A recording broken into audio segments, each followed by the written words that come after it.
Hello छोट्या मित्रांनो, कसे आहात तुम्ही? आज तुम्ही नवीन काहीतरी शिकायला तयार आहात का?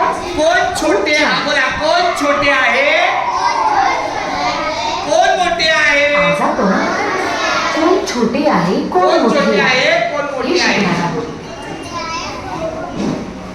या व्हिडिओमध्ये आपण शिकणार आहोत मोठ्या आणि छोट्या गोष्टींची पूर्वसमज मजबूत करणे, सर्वात आता तू घे.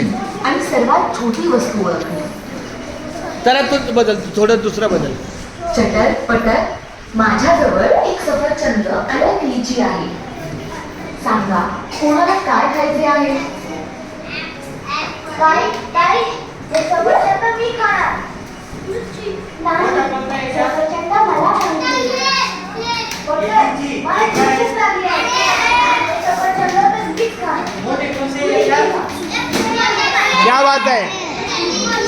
आपण मराठीतच बोलायचं.